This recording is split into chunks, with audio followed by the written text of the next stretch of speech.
그때부터 계속 이제 우리 유승윤 교수님과 이 수업은 이 자비 명상 전체 과정에서 어떤 역할을 할 수 있을까에 대해서 계속 고민을 하면서 만들었어요. 근데 제가 생각하는 우리가 이런 자비 명상 수업을 듣고 공부하는 이유는 사실 내 마음을 위해서도 있지만 우리가 이런 것들을 배워 나가고 해서 우리 주변을 밝히는 것도 굉장히 필요하다고 생각이 들거든요. 그래서 네, 감사합니다.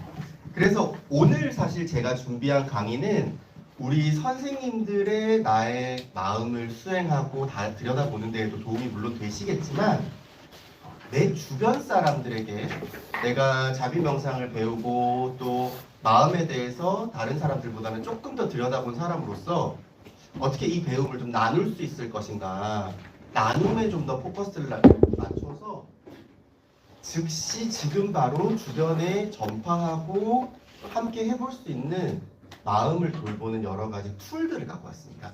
그래서 오늘은 제가 왜 우리 옛날에 한 80년대, 90년대까지만 해도 아모레 아줌마들이 가방에 넣어서 이렇게 돌아다니셨잖아요. 네, 저는 맞아요. 오늘 아모레 아줌마라고 생각하고 제가 이제 계속 마음에 대한 연구를 해오면서 사람들이 어떻게 하면 조금 더 쉽게 정말 뭐 석사, 박사부터 중졸, 초졸까지도 모두 다 각자의 어떤 지식 수준이나 이런 것과 관계없이 누구나 쉽게 할 수 있을까 하면서 만들었던 테라피들이나 툴들 같은 것들을 많이 해드릴 거예요. 그런 차원에서 오늘은 조별로 진행을 할 거고요.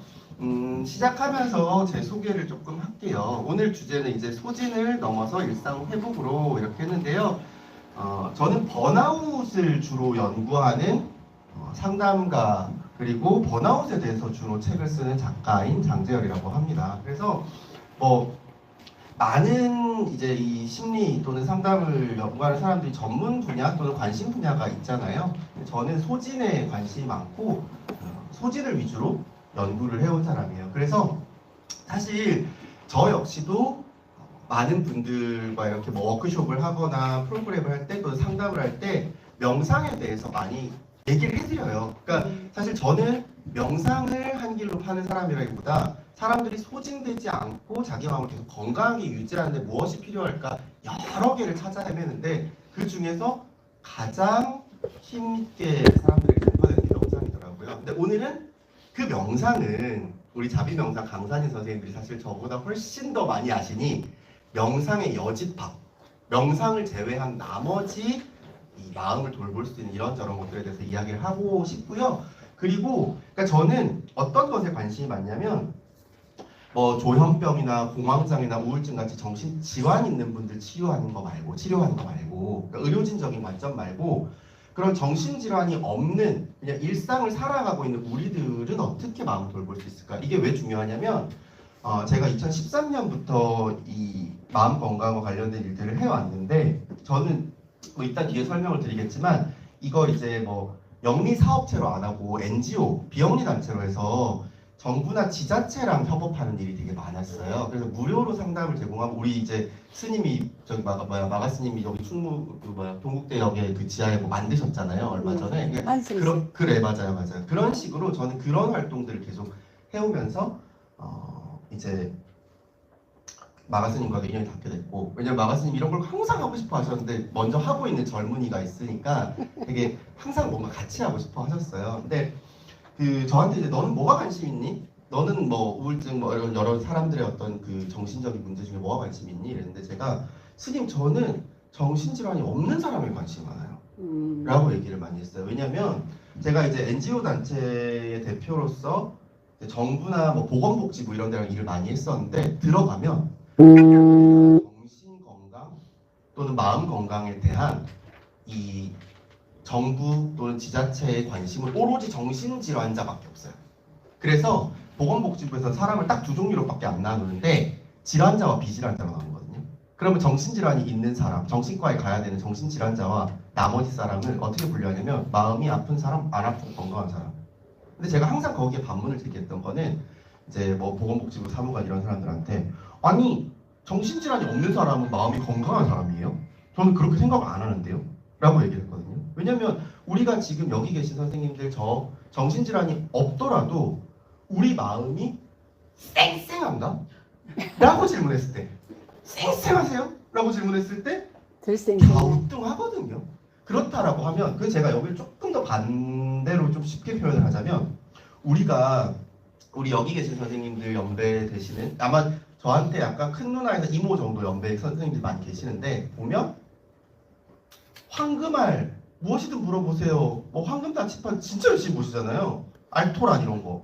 거기 보면 뭐가 나오냐면 한의사 나오고 그 다음에 가정의학과 교수 나온단 말이에요. 그럼 그 사람들이 몸의 건강에 대한 정보를 주는데 건강 정보를 주는데 보면 거기에서 암 걸리지 않도록 하는 거 또 뭐 심근경색 오지 않도록 하는 거 이런 질환과 관련된 얘기도 하지만 건강을 더 건강하게 유지할 수 있는 것들 얘기를 하잖아요. 그래서 우리가 알토란 같은 데서 뭐 하나 얘기하고 나면 다음날 동나죠. 논이 얘기하고 나면 논이 다 팔리고. 근데 이걸 보면 한국 사회에서 우리가 몸의 건강은요. 지금 병이 없어도 그냥 병 없이 계속 건강하게 유지하는 걸 우리가 계속 정보를 얻으려고 하고 관리를 하려고 해요. 그러니까 신체 건강은 한국 사회에서 치료와 관리 둘 다 있는데 마음 건강은 치료밖에 없는 사회였던 거예요. 2010년대 특히.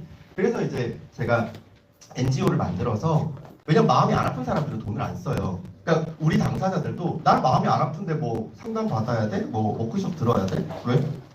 그렇지만 정신질환이 없어도 우리의 감정은 요동치고 마음은 요동치고 그걸 방치했을 때 언제든지 우리가 정신질환 겪을 수 있다. 그 과도기 증상이 뭐냐면 번아웃이거든요.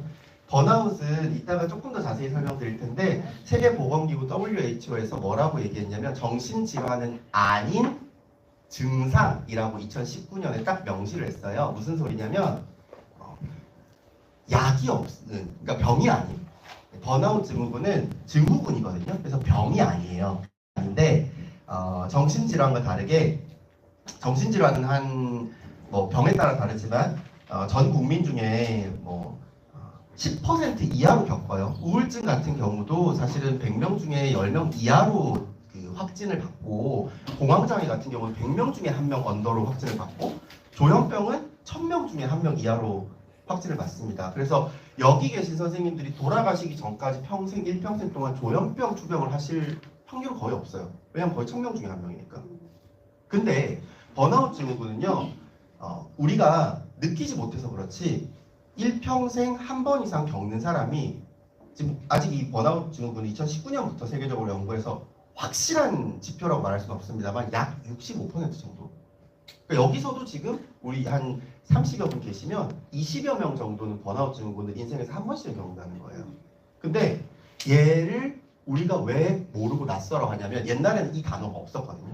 그러면 뭐라고 했냐면 우리가 그때 당시에 막 90년대, 00년대에는 인생의 슬럼프가 왔다. 이런 식으로 표현을 했단 말이에요. 아니면 뭐 동굴 속에 들어갔다. 그게 사실은 번아웃 증후군을 겪었을 때 한국 사회에서 쓰던 표현인 거예요. 이 단어를 몰랐다고 하거든요. 근데 이 번아웃 증후군의 중요한 점이 뭐냐면 병은 아니고 누구나 겪을 수 있는데 방치하면 높은 확률로 우울증이 올 수 있는. 그래서 저는 사람들의 마음이 아프기 전에 예방하는 것에 관심이 많은 사람입니다. 그래서 10년 동안은 이제 시민들에게 무료로 상담을 제공하는 NGO를 만들어 왔고, 근데 하다 보니까 한 명 대 한 명으로 제가 이제 좀 10년 동안 물론 저 혼자는 아니고 저희 팀원들과 함께 44,000명 정도를 만났거든요. 근데 되게 많잖아요.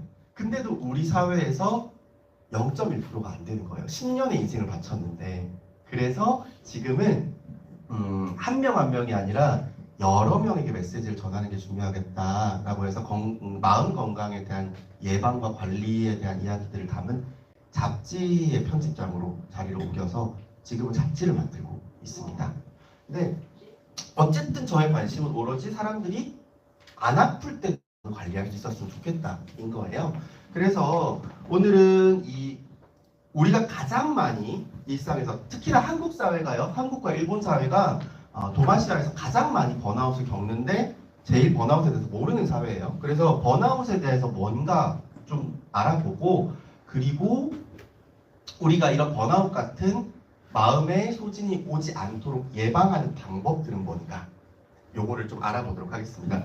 영상을 한 편 볼 건데 이거는 이제 제가 한 잡지사랑 영상 인터뷰 한 4분짜리 영상이고요. 번아웃은 뭔지, 그리고 정신적으로 왜 소진이 오는지, 그리고 저는 왜 그쪽에 관심을 가지게 됐는지 짧은 인터뷰입니다. 오늘 강의 축약한 거라서 4분만 함께 할게요.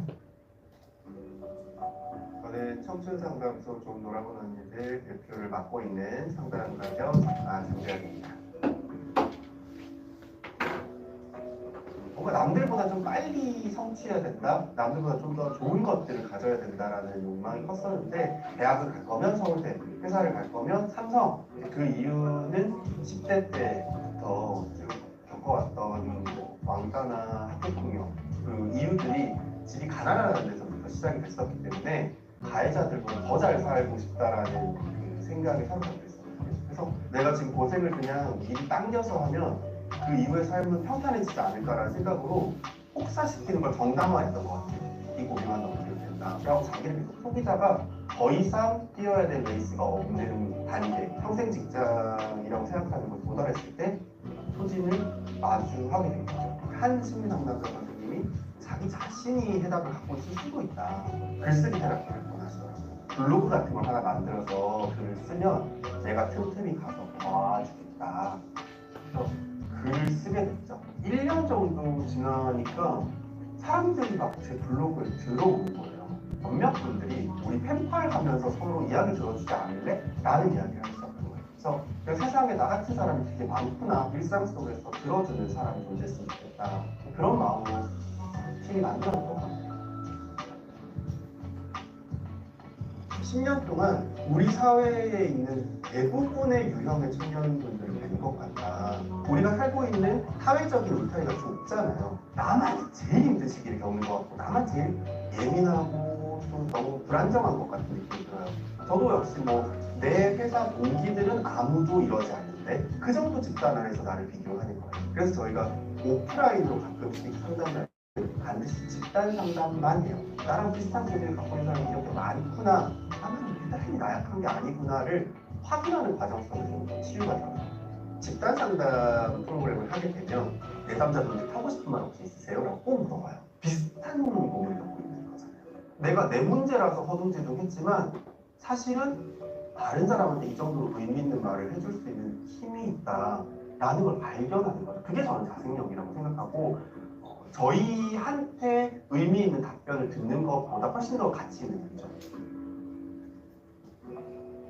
어떤 몸이 너무 피곤할 때 그냥 번아웃이야 쓰고, 어떤 분들은 무기력한 상태일 때 번아웃이야 라고 쓴다는 거죠. 완벽하게 정리되지 않은 개념이라서 혼재되고 있는 게 당연해요. 그럼에도 불구하고 몸의 피로와 가장 결정적으로 다른 점이 의미와 리워드의 존재인 거예요. 노동량은 계속 반복되는데 이 일에서 의미도 못 찾겠고 실질적으로 물질적인 리워드도 없을 때 가랑비에 옷 젖듯이 나도 이렇게 가버리는 게 번아웃이죠.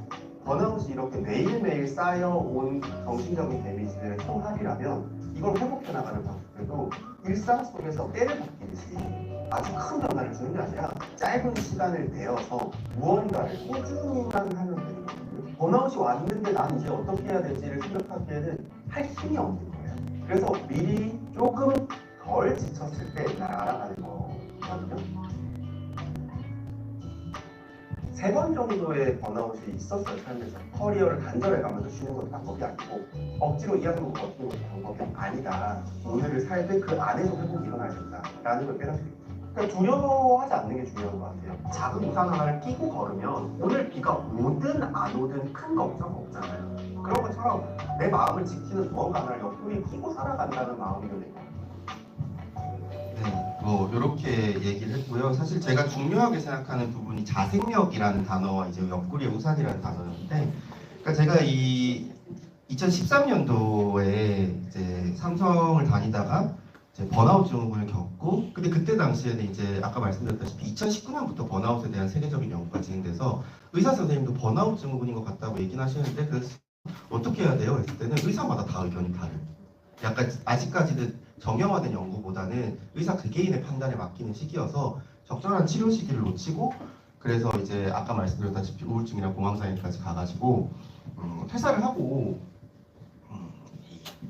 NGO를 시작을 하게 됐는데, 이 사진 속에 있는 이 분들과 저를 포함해서 다 자원 활동을 하면서 사람들에게 무료로 상담을 비밀 친구 같은 게 돼준 거죠. 그래서 20살 넘은 사람이면 뭐 20살부터 뭐 50, 60까지 누구나 인터넷 게시판에 비밀 글로 글을 올리면 아무도 못 보게 올리면 읽어보고 저희 이제 그 자원봉사자들이 한 12명 됐었는데 1대1로 매칭을 해가지고 저희가 다 각자 그 전문 분야가 있는 다 다른 분들 뽑았거든요. 그래서 뭐 예를 들어 미혼, 기혼, 이혼 다 있고 출산, 비출산 다 있고 뭐 고졸부터 뭐 정말 이어야 박사까지 있고 막 그런 어떤 사회적인 우리 이 사회 작은 축소판으로 저희 자원봉사자들 항상 뽑았어요. 그래가지고 1대1로 비슷한 공감을 할 수 있는 사람을 매치해서 계속 상담을 해왔는데 이 상담을 제가 이제 하면서 아까도 말씀드렸지만은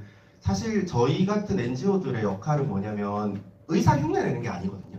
그러니까 마음이 아픈 사람 막 정말 이렇게 게시판에 글 올렸는데 저 우울증이고요. 지금 뭐 이미 조현병 진단 받았고요. 이런 사람들이 게시판에 글 올리면 저희의 역할은 뭐냐면 저희가 그 사람들을 치료해 주는 게 아니라 의사한테 가셔야 된다. 진료를 거부하시면 안 된다. 그 사람들의 어떤 두려움이나 거부감을 줄여주는 거고 사실 저희가 만나는 사람들은 마음 지친 정도의 단계의 사람들이었거든요. 근데 이 지친 사람들을 보다 보니까 공통적으로 저희가 1년에 한 4,000명에서 5,000명 정도 상담을 하는데 연말마다 리포트를 내요. 올해는 사람들이 뭘로 제일 힘들었고 몇 살들이 많이 찾아왔고 그래서 이제 그런 것들을 가지고 뭐 보건복지부나 서울시다 막 무료로 쓰라고 막 나눠드리거든요.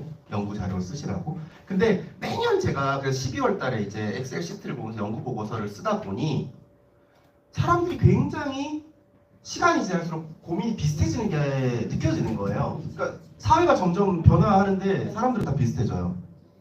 근데 어떤 걸 제가 느꼈냐면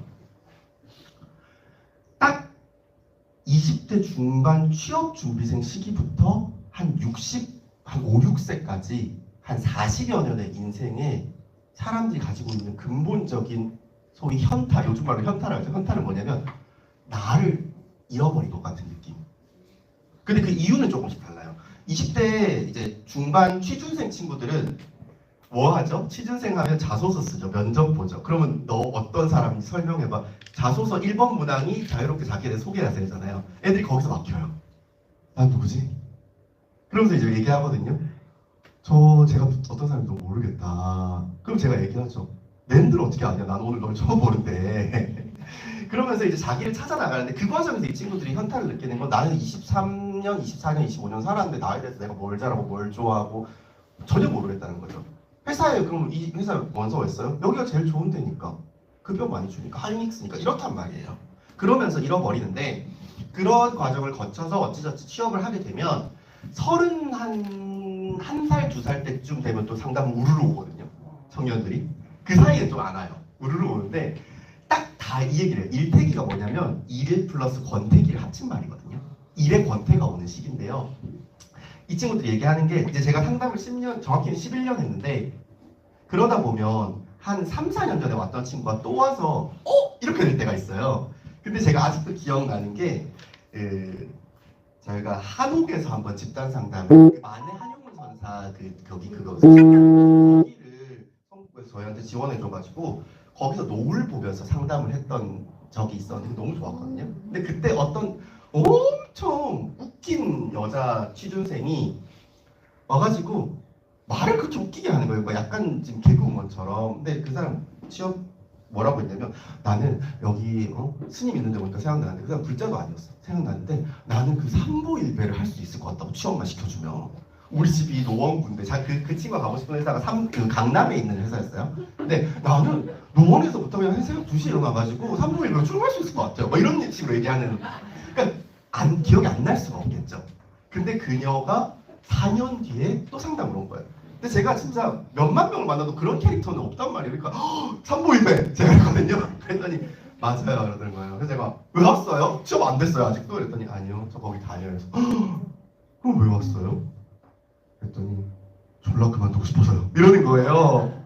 그래서 제가 아니 무슨 삼보일배 하는 데서 들어간다고 그렇게 유난을 떨더니 뭘 벌써 그만둬요. 이랬더니 이 친구가 그때는 웃지 않고 심각한 표정으로 제가 회사를 들어갔는데 처음 한 1, 2년은 너무 오고 싶었던 회사고 그러니까 잘 해내고 싶고 실수하고 싶지 않으니까 진짜 아무도 안 시키는데 막 야근을 그렇게 하고 제가 미진한 것 같아 토요일 날 오전에 나가고 정말 그렇게 살았는데 딱 올해 제가 그래서 조금 동기들보다 일찍 승진해서 대리를 달았는데 보니까 이제 일을 다 할 줄 알겠는 거예요. 어느 정도. 그리고 나서 정신을 차려보니까 자기가 지난 3년 반 정도 그러니까 약 한 1300일 정도를 살아온 날들 돌아보니까 일집 하고 나서 지난달에 저한테 처음으로 긴 휴가가 주어졌는데 뭘 해야 될지 아무것도 모르겠어요. 그래서 9박 10일 동안 계속 잤대요. 근데 거기서 뭔가 충격을 받았다는 거예요. 내가 무한히 많은 시간이 주어져도 뭘 해야 될지 아예 모르네? 그런 생각이 들더라는 거예요.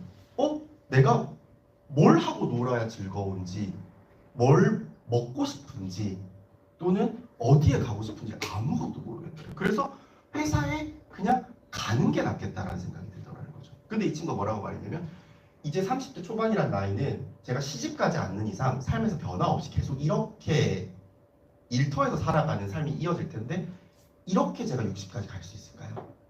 나를 상실한 채로 그냥 계속 일집 하면서 그래서 제가 이런 일태기를 겪는 친구들을 보면서 자꾸 나 어딨지?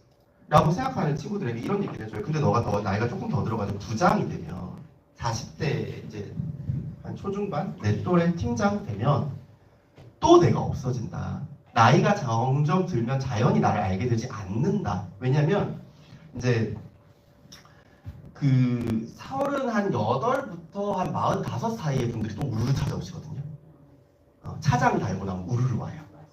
근데 그때쯤 되면 다들 결혼을 한 경우들이 많아요. 그러면 이런 고민이 또 생기는 거예요.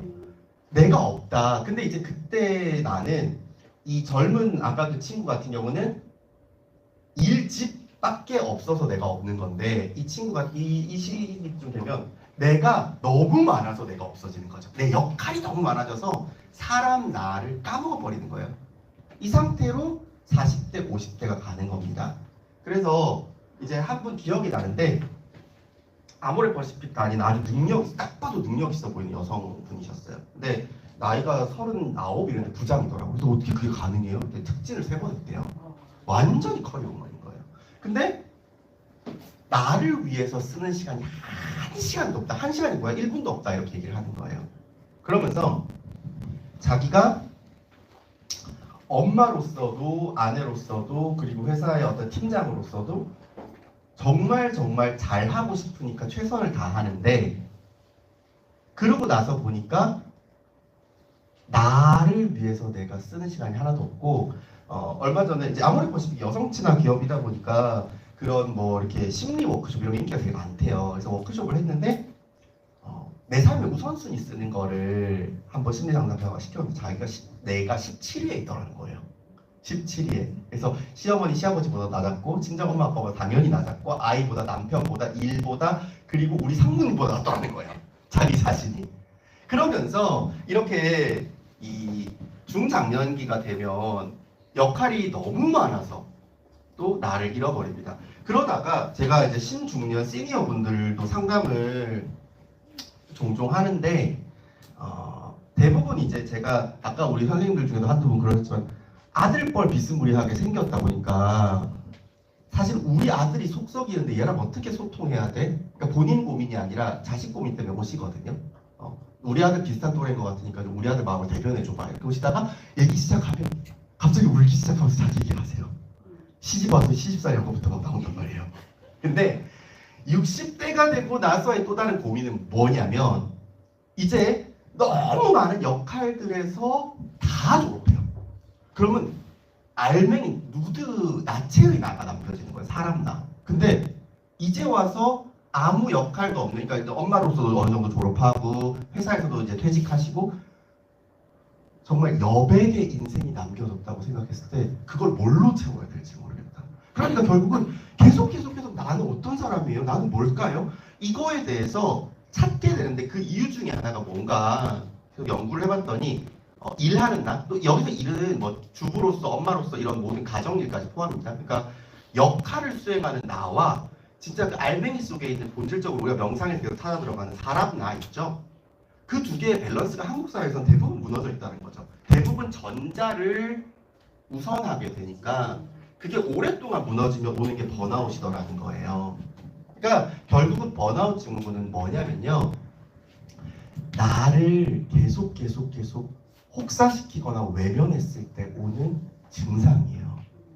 그래서 번아웃 증후군 많이 오는 직업군 보면 어떤 직업들이 있냐면 사회복지사, 그 다음에 콜센터 직원, 청소년 지도사 보면 이렇게 급여 수준이 높지 않고 누군가를 계속 서브하는 돌보는 직업들이 굉장히 높게 나옵니다. 그러니까 직업 자체의 특성이 나를 지우는 데서 기인하는 직업들이 번아웃을 많이 겪거든요. 근데 이 나를 혹사시킨다, 뭐 나를 후순위로 민다. 사실 대부분의 한국 사람들이 그러니까 이게 그렇게 뭐 큰 어떤 그 대수로운 일인가라고 생각하실 수 있을 것 같아서 제가 번아웃은 어떤 사람들에게 자주 오고 이게 왜 우리가 이걸 지금 이 자비명상 2급에서 얘를 공부해야 되는지에 대해서 퀴즈로 한번 말씀드려볼게요. 여기 우리 선생님들 중에 몇몇 분들은 아마 이전에 제 강의를 들으신 적이 있거나 아니면 뭐 BBS, BTN에서 제가 강의하는 걸 보신 적이 있거나 있을 거예요.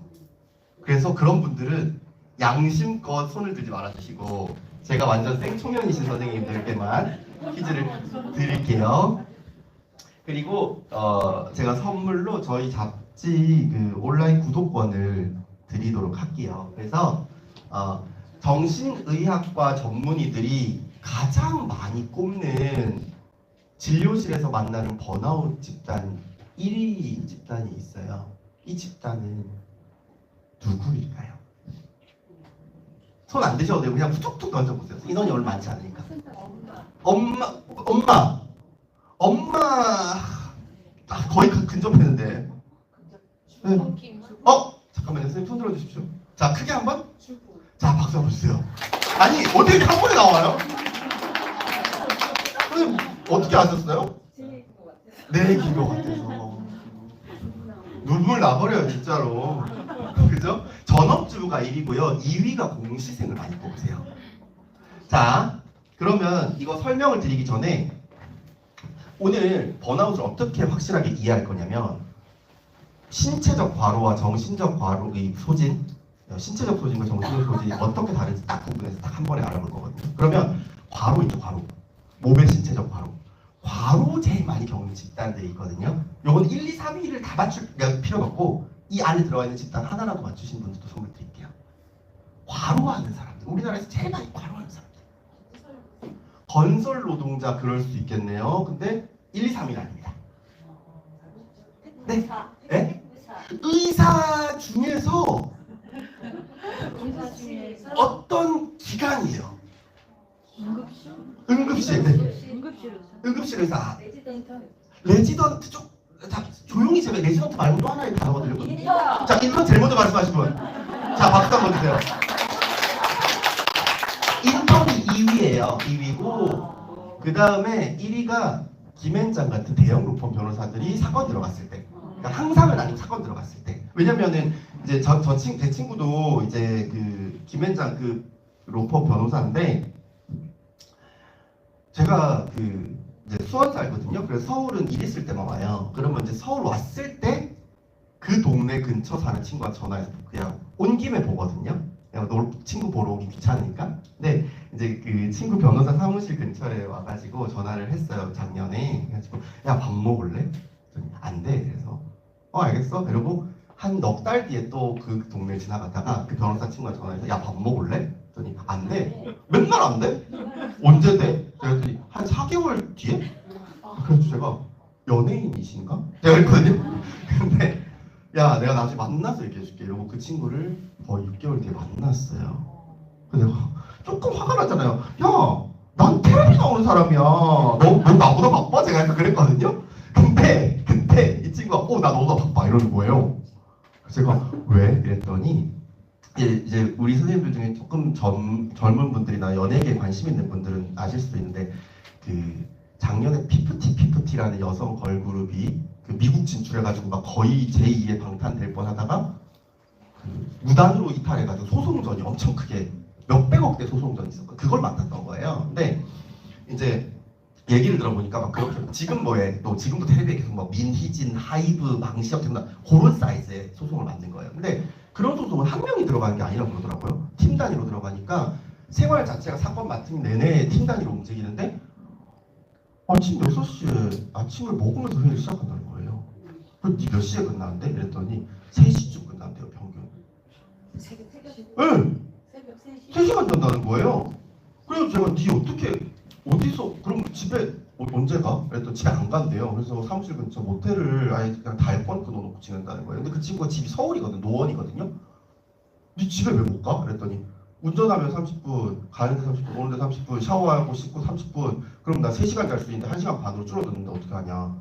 그래가지고 지금 이 나이에도 엄마가 모텔방으로 가서 빨래 가져오고 빨래 갖다 놓고 이런 거예요. 사건 들어가면서. 그죠? 이게 사람 사는 거냐. 그랬었는데 이제 그런 대형 로펌 변호사들이 큰 사건 맡았을 때 그리고 대학병원 인턴 그리고 이제 뭐 맥킨지 이런 그 세계적인 컨설팅 회사들 프로젝트 들어갔을 때 이 사람들 공통점 뭐냐면 진짜 조금 자는 거 잠을 조금 잘 정도로 일이 많은 것 이 직업들이 과로 1, 2, 3위 집단으로 꼽히는데요. 여기서 과로와 번아웃의 차이를 알 수 있어요. 자, 전업주부는요. 하루에 3시간씩 자면서 집안일을 하진 않습니다. 대체로. 그죠? 수면 시간 같은 경우를 보면 보편적으로 6시간에서 8시간 정상적으로 자요. 그러면 과로는 뭐냐면 과로는 정말로 신체적으로 한계점이 올 만큼 몸의 혹사를 할 때 나타나는 증상인 거고 번아웃은 몸이 지쳤을 때 쓰는 게 아니라 마음이 지쳤을 때 어떤 형태로 지치는지를 설명을 해드릴게요. 자, 전업주부와 공무원 시험 준비생이 1, 2위라고 했잖아요. 이거 제일 중요해요. 오늘 강의에서.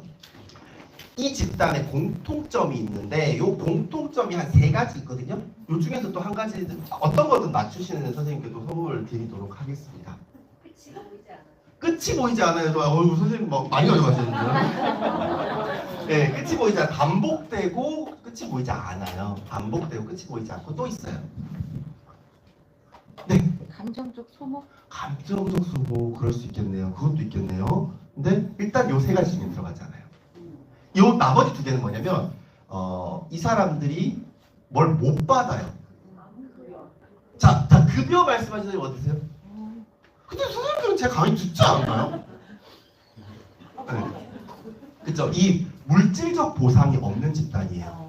공무원 시험 준비생도 하루 10시간에서 13시간까지 공부를 하죠. 어쨌든 이것도 과업입니다. 노동은 아니어도 과업이거든요. 근데 그 과업에 대해서 물질적으로 즉각적인 보상은 없어요. 이게 공무원 시험 준비생이라는 집단은 지금 고생한 걸 미래에 한 번에 받겠지라는 생각으로 그냥 하고 있는 사람들이거든요. 현재의 보상이 없어요. 전업주부는 더 심하죠.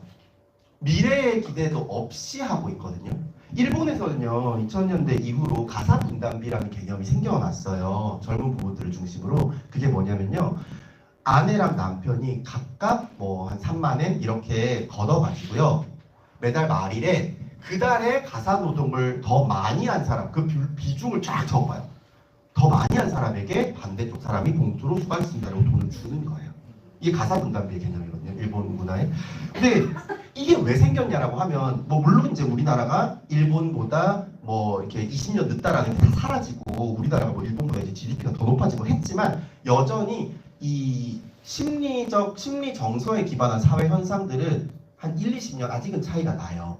왜냐면 그건 어쩔 수 없는 게 지금 우리가 일본보다 잘 살고 못 살고와 상관없이 그 일본의 버블 경제와 우리 IMF의 시간 간극이 10여 년 나기 때문에 어쩔 수 없는 거거든요. 그 후유증들이 계속 사회를 덮치고 있기 때문에. 근데 일본은 이 전업주부들의 소진 현상이 이미 2000년대에 왔다라는 거죠. 그래서 이 드라마나 어떤 이 콘텐츠, 영상 콘텐츠들의 흐름을 봤을 때 우리나라는 2010년대쯤에 김혜자 선생님을 필두로 해서 엄마가 불났다, 엄마가 가출했다, 엄마가 뭐 했다 나왔거든요. 전업주부의 무상 노동이 무상이 아님에 대한 메시지들이 우리는 2010년대 정도로 나왔단 말이에요. 근데 일본에서는 90년대, 99년, 2000년대 전후에 계속 회자됐었거든요. 일본은 이제 드라마보다 광고로 더 많이 얘기를 했었는데, 그러니까 전업주부와 공시생은 물질적 보상이 없어요. 근데 물질적 보상만으로 사람이 사는 건 아니라서 또 다른 보상 하나가 있으면 살거든요. 그게 뭐냐면 정신적 보상. 자, 정신적 보상이라는 건 뭐냐면 성취감일 수도 있고 동료 집단의 인정일 수도 있고 성장하는 느낌일 수도 있고 여러 가지가 있습니다. 근데요, 자, 전업주부 뭐 취준생 뭐 공시생이야 그래도 합격하고 나면 야 잘됐다 너 공무원이라면 이렇게 될 수 있지만 전업주부 같은 경우는 자 사회적 울타리가 좁아요. 남편과 아이 땡이거든요. 사회적 울타리가. 그러면 내가 하고 있는 반복되는 노동 돌아서면 밥하고 돌아서면 밥하고 점심 차리고 나면 저녁 차려야 되고 오늘은 뭐 해야 되고 막 이걸 하고 있는데 난 힘들어요. 어쨌든 힘들어 끝도 안 보여요. 근데 이 우리의 울타리인 자녀들이 엄마의 그 반복된 노동에 대해서 정신적으로 인정이나 감사를 표하는 게 1년에 평균 몇 번일까요? 2번. 어머 선생님 어떻게 하셨어요? 2번인 거? 어버이날과 무슨 경험에서? 어머 이게 무슨 소리예요? 2번 대체로 2번이에요. 아들 둘 있는 집들은 조금 더 적어져요. 근데 엄마 생일이랑 어버이날 그래 맞아. 네, 제일 많아요. 우리도 그래. 네, 어버이날에 우리가 이제 한 번씩 그 장문에 카톡 보내고 생일에 가고 근데 더 심각한 집단이 어디냐 배우자 집단 남편. 자 남편 1년에 평균적으로 아내에게 이 감사 어프리시에이트 표현하는 거 몇 번일까요? 땡번. 한 번, 땡번. 빵번. 그 황혼 이혼 전문 변호사가 말하기로는 이제 그거는 이제 이혼을 결심하는 집단이긴 하죠. 5년에 한 번 본다고. 거기는 이제 이혼 전문 변호사니까. 근데 이제 잘 살고 있는 가정들은 조금 높겠죠, 조금. 그러니까 번아웃은요 뭐냐면 주로 겪는 사람들의 특징을 보면 계속 반복되는 내 역할을 충실히 수행하는데 날라리 엄마들은 잘 안 걸려요. 열심히 하는 엄마들이 번아웃이거든요. 내 역할을 충실히 수행하고 있는데 그 충실한 역할 수행에 대해서 돈으로든 정신적으로든 보상이 보상을 주어지지 받아요. 않아서 어느 순간 내가 방전돼 버리는 거예요. 이걸 제가 핸드폰으로 비유를 해볼게요. 과로 집단 1, 2, 3이 아까 보면 진짜 사람을 핸드폰으로 비유하면 하루에 배터리가 한 50%씩 깎여 나갈 정도로 폭사시키죠. 근데 충전잭이 있어요. 저 사람들, 저 세 집단 평균 기대소득 생애 중반기 기준으로 보면 1억 8천대거든요. 그리고 정신적 보상 있죠. 전문직이잖아요. 우리 사회에서 어쨌든 간에 사람들이 인정이라는 걸 깔고 가는 집단이에요. 근데 이 번아웃 걸리는 집단들을 보면 하루에 배터리가 1, 2%씩 닳는 노동을 하고 있어요. 좀 덜 과한 노동을 하고 있어요. 대신에 보조 배터리가 없는 거예요. 그러니까 1%씩 달아도요. 1% 달아도 언젠가는 폰이 꺼져요. 그죠? 여기는 퍽퍽 달아도 충전대 있고 친단 말이에요. 금융치료 받는 거죠. 그 라디오스타에서요. 저 가수 누구였더라? 중국에서 인기가 엄청 많은 젊은 황치열 씨라는 가수. 그러니까 라디오스타에 나와서 공황장애 고백을 했었거든요. 근데 공황이 왔다. 네, 우스갯소리예요 이거는. 왜 그렇게 공황이 왔냐 했더니 자기가 중국에서 코로나 이전까지 엄청 인기가 많아져가지고 중국 스케줄 거의 다였는데 중국은 땅이 넓으니까 계속 비행기를 타고 콘서트를 가는데 계속 그게 반복되니까 오늘이 며칠인지도 모르겠고 무슨 요일인지도 모르겠고 매니저가 깨워서 비행기 타라고 하면 타고 내리면 여기가 항저우인지 광저우인지도 모른 채로 그냥 노래 부르고 또 내리면 또 비행기 타고 계속 그렇게 사니까 사람이 공황이 오더라는 거예요. 근데 김구라 씨가 그거 어떻게 고쳤어요? 근데 황치열 씨가 뭐라고 했냐면 통장을 열어봤더니 돈이? 우울증이 싹 이러는 거예요. 그분이 그때 당시 1년에 100억씩 벌었다는 이 빈곤계 그게 있거든요. 그래서 결국은 번아웃은요. 나를 채워 넣을 수 없는 사람들이 계속 인정이나 보상을 받지 못한 채로 너무 열심히 살다가 내 스스로가 왜 이렇게 열심히 살아야 되는지에 대한 답을 못 찾았을 때 스스로 나가버리는 행위라고 볼 수 있어요.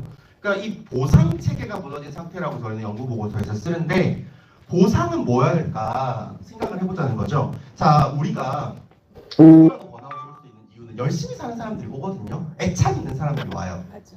그만큼의 응당의 대우를 못 받았을 때. 근데 대우는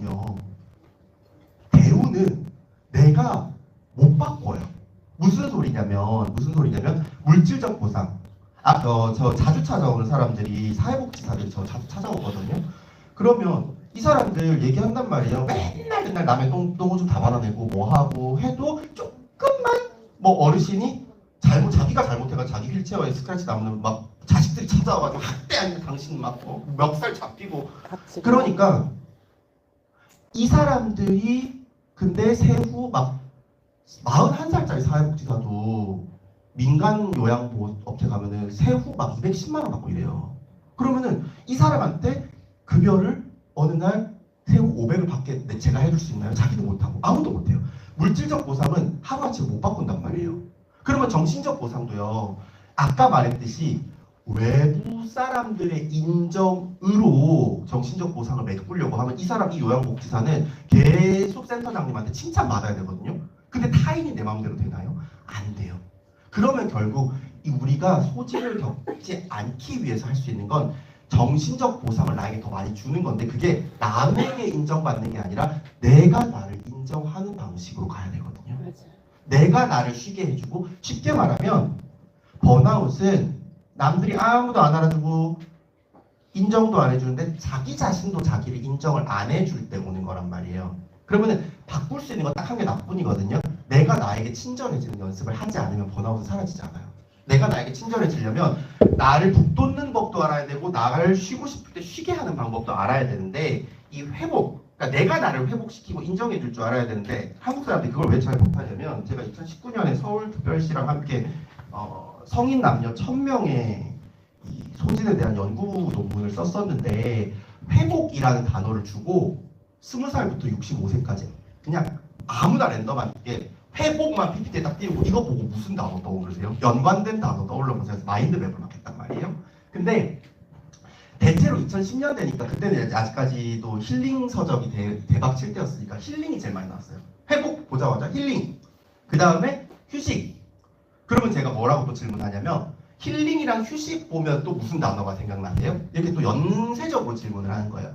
그래가지고는 사람들의 답변을 쭉 통계를 내봤더니 2010년대 후반, 2018년도 당시에 한국인들이 회복이라는 단어를 들었을 때 제일 많이 떠오르는 이미지는 이런 거예요. 휴양 같은 거.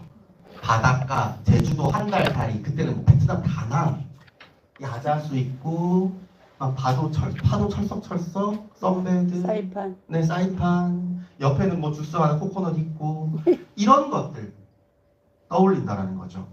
뭐냐면 여행을 기반으로 한 회복을 떠올린다는 거예요. 그리고 또 한 집단은 2위는 어떤 거였냐면은 사람으로 인한 회복들. 좋아하는 사람 만나고 친한 사람 만나고 내 동창 뭐 민자랑 정숙이 만나고 해가지고 와인 한 잔씩 하고 소주 한 잔씩 하고 문제는 뭐냐면 여기서 제가 발견한 문제는 뭐였냐면 우리나라 한국 사람들의 회복의 핵심은 소비를 해야지만 할 수 있구나. 술집 가야 되고 카페 가야 되고 적은 소비 큰 소비이긴 하지만 이게 문제가 뭐냐면요. 항상 쓸 수 없는 카드들이에요. 문제 상황을 해결하기 위해서 내가 한 장씩 카드를 내야 되는데 어떻게 해야 돼요? 통장 눈치 봐야 되고 여기는 돈을 쓰는 것보다 더 큰 문제가 뭐냐면 인간관계가 있어야만 할 수 있는 회복법인 거예요. 자, 여기에서 선생님들 어느날 갑자기 뭐 나의 일터가 옮겨져서 배우자의 일터가 옮겨져서 아니면 뭐 자식 뒷바라지를 해야 돼서 세종시로 갑자기 갔다 붙여볼게요. 왜 세종시로 잡았을까요? 신도시잖아요. 거긴 정말 여러분들 연고가 없을걸요? 자, 세종시로 갔는데 나의 유일한 회복법이 이것뿐이었던 분은 어떻게 될까요? 고립돼요. 고립. 그걸 이제 사회적 고립이라고 부르는데 이렇게 사회적 고립 상태에 놓이게 되면 어떻게 되냐면 굉장히 순식간에 번아웃 상태로 빠져버려요. 그러니까 자기가 자기를 북돋을 수 있는 방법을 너무 적게 하는 거예요. 그래서 저는 이 연구 논문을 하면서 우리 학자 선생님들과 함께 저 회복들을 조건부 회복이라는 이름을 붙였거든요.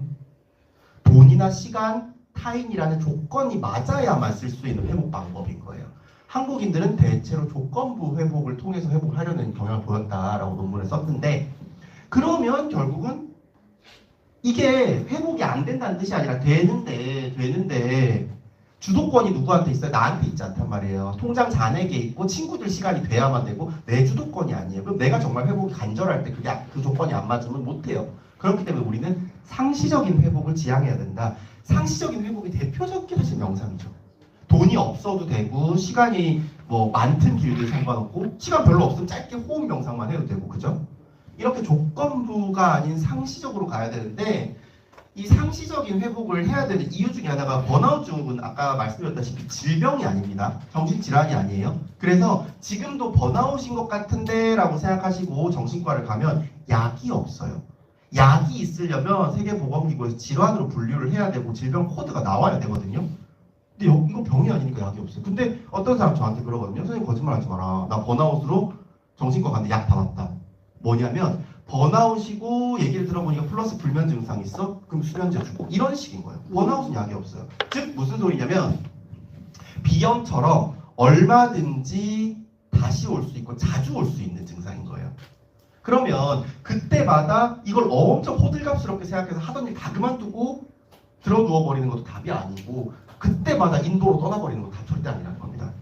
그리고 반대로 이거 병도 아니라는데 의지로 극복하자 이것도 답이 아니야. 아까 말씀드렸다시피 번아웃은 오래 방치하거나 누르려고 하면 바로 우울증이라는 연쇄작용으로 가게 됩니다. 그래서 오늘 받은 정신적인 데미지를 내가 스스로 오늘 나에게 회복시켜주는 연습을 할 수 있어야 돼요. 그래서 우리 선생님들이 명상, 자비 명상을 통해서 이런 과정들을 겪고 계시잖아요. 근데 문제는 모두가 명상에 익숙진 않고 또 명상이라는 과정들로 들어가기 위해서 자기 마음을 들여다보는 더 간단한 몸풀기들도 필요할 수 있어요. 우리는 명상을 배우고 해나간 과정 속에서 이것이 얼마나 좋은지 체감하고 있지만 이것을 더 많은 사람들에게 전파할 때는 명상 외에도 많은 이런 어떤 마음을 돌볼 수 있는 방법들을 알게 되면 이 사람에게는 내가 명상을 배운 것을 전하기도 하고 이 사람에게는 이런 것을 전하기도 하고 우리가 다 각자 하나의 어떤 그 전파자로서 다른 사람들을 치유하는 사람으로서 기능을 할 수 있다는 거죠. 저는 그게 사실은 우리가 가지고 있는 어떤 불교적 관점에서의 불성이라고 생각을 하고 우리가 배운 것을 나눌 수 있는 거. 근데 이 불교 경전에 보면 어쨌든 간에 천수 관음은 천수인 이유가 그 사람에게 필요한 모습으로 바꾸잖아요. 제가 생각했을 때 꼭 우리가 심리 상담사나 정신과 의사가 아니더라도 누군가 우리 주변에 마음이 힘들어하는 사람이 있을 때 측은지심이 발동했으면 제일 먼저 해야 되는 게 뭐냐면 그 사람에게 맞는 방식의 도움을 줄 수 있어야 되거든요. 그러려면 뭘 해야 되냐면 우리가 도움 주는 방법이 여러 개여야 돼요. 야 명상도 꼭 해봐라. 근데 그게 어려운 사람도 있을 수 있어요.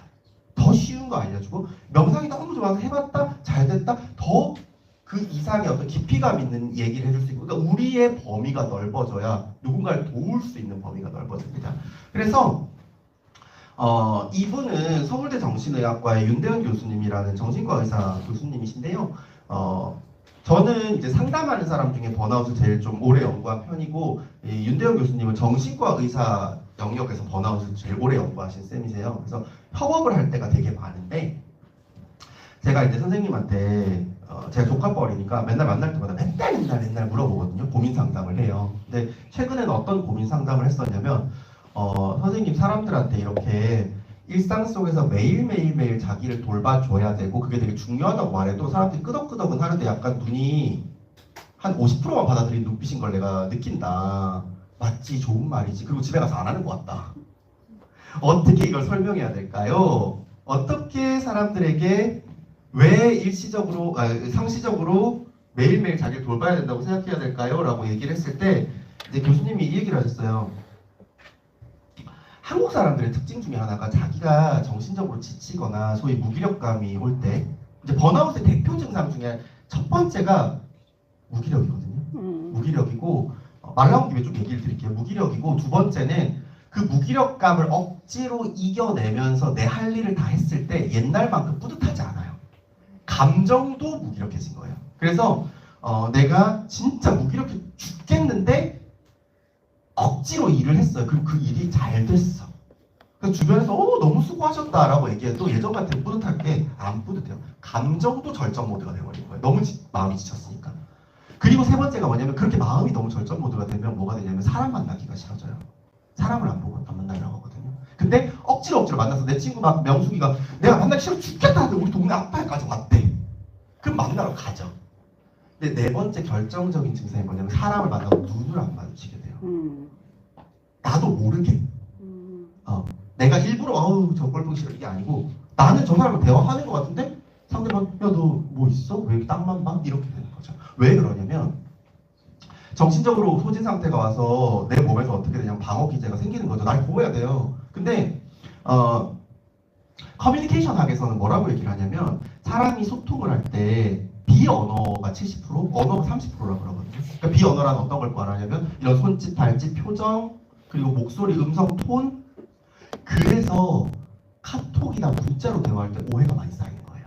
비언어 70%를 못 본 채로 하니까 네 마음대로 해 라고 했을 때 점 찍으면 자기 왜 그렇게 말해? 자기 식대. 정색하네. 막 점 찍은 거 하나로 정색했다 그러고. 근데 이 사람 아니야 이렇게 되고 싸움 나거든요. 근데 이 비언어 70% 중에서도 다시 80%의 비중이 눈이래요. 그러니까 전체 커뮤니케이션에서 70 곱하기 50하면 56%가 눈으로 에너지가 빠져나간다는 거죠.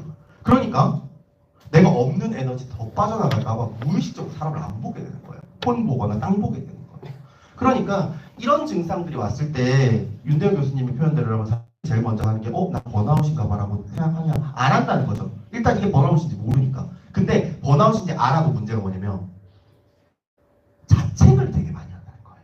저도 상담실에서 많이 만나는데 이런 제목의 책도 있었어요. 재작년인가 나왔었는데 내가 뭘 했다고 번아웃일까요?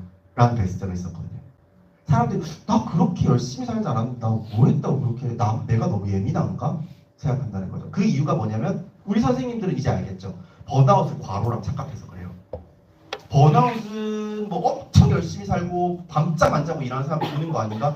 항상 얘기하는 거죠. 아니 그 과로고요. 번아웃은 인정을 못 받을 때 오는 거란 말이에요. 라고 얘기하기 전까지는 내가 뭐 했다고 번아웃이야? 내가 너무 예민하네? 자기한테 화살을 돌린다는 거죠. 이거에 대해서 윤대현 교수님이 뭐라고 얘기를 하셨냐면 저한테 예시를 하나 들어줬는데 여러분도 한번 상상해 보세요.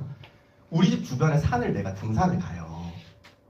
등산을 간다고 생각해 볼게요. 혼자 내가 등산을 가고 있어요. 가고 있는데 저 뒤에서 어떤 아저씨 하나가 혼자 올라와요.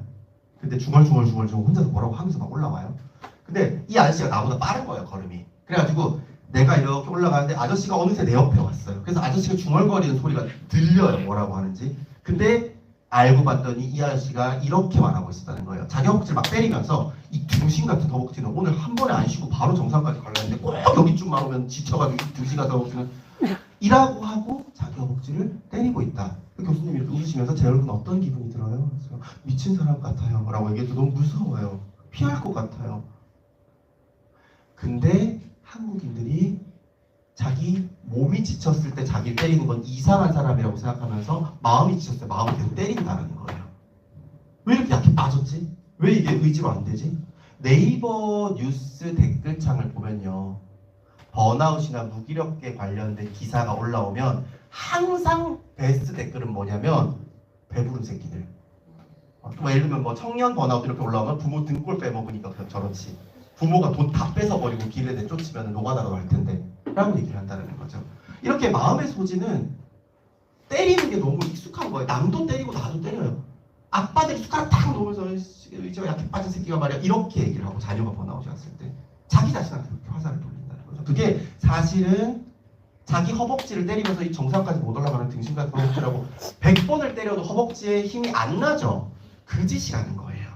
그렇다면 뭘 해야 되느냐?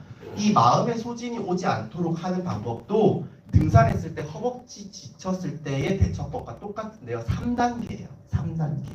첫 번째, 등산하다가 허벅지가 지치면 뭘 하죠? 우리가 쉬기 전에 하나가 있어요. 물 먹어? 아니죠. 그거는 쉬면서 먹어야죠. 걸으면서 먹으면 흘리죠. 멈추는 거예요. 멈추는 건데 멈추어서 뭘 하냐면 자연을 봐. 다양한데 쉴 때를 찾아요. 의자 어딨지? 뭐 돌 같은 거 앉을 만한 데 없나? 찾아요. 탐색을 합니다. 내가 쉴 수 있는 환경을 탐색해 환경 탐색을 합니다. 그리고 두 번째가 뭐냐면요. 그 환경에 이르르면 쉬어요. 실천을 하죠. 그리고 마지막이 뭐냐면요. 그냥 앉아서 쉬기도 하지만 우리가 물을 그때 마시거나 말씀하신 것처럼 사과 먹고 오이 먹고 초콜릿 먹고 먹어요. 무언가를 충전시켜요. 맞아. 환경 탐색, 실천, 충전을 시킨단 말이에요. 이거 PPT 왜 안 썼을까요? 필기하시라고. 이거 되게 중요해요. 필기해 빨리. 필기하시고. 야, 진짜 너무 중요합니다. 환경 탐색, 실천, 충전 요 3단계. 환경 허벅지를 산에서 쉬게 하는 거랑 우리가 일상이란 산을 오르면서 마음을 쉬게 하는 거랑 똑같다는 거예요. 근데 요거를 그러면 어떤 식으로 하느냐?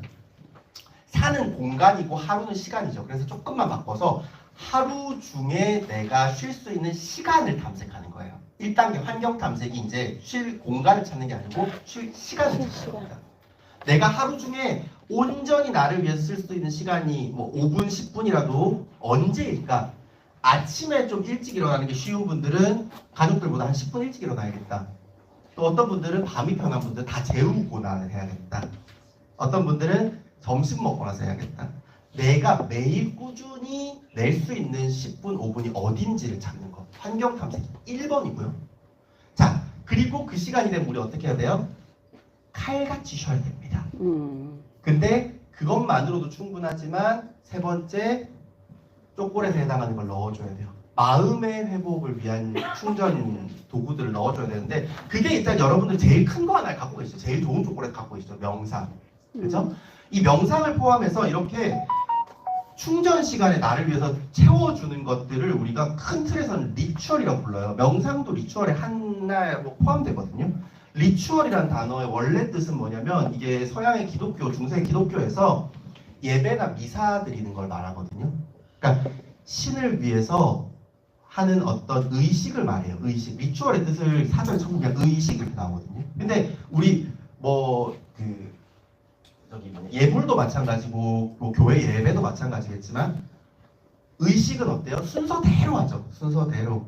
우리가 막 오늘은 스님이 기분이 별로 안 좋으시니까 먼저 스님 법문부터 듣고 빨리 들어가 주무시고 우리는 그 다음에 참기할게요. 뭐 이런 거 없단 말이에요. 없단 말이에요. 그대로 지키거든요. 순서대로 꾸준히 신을 위해서 지키던 행위를 리추얼이라고 하는데 현대에서는 의미가 바뀌어서 나를 위해서 꾸준히 반복하는 의식으로 바뀐 거예요. 나를 위해서 꾸준히. 그러니까 이거는 어떻게 해요? 아까 말씀드린 것처럼 막 하고 싶을 땐 하고 말고 싶을 땐 말고 이게 아니라 꾸준히 반복하는 건데요. 뭐 예를 들면 하나님이 조금 피곤하시니까 이번 예배는 일요일 안 하고 뭐 토요일 할게요 이렇게 안 하잖아요.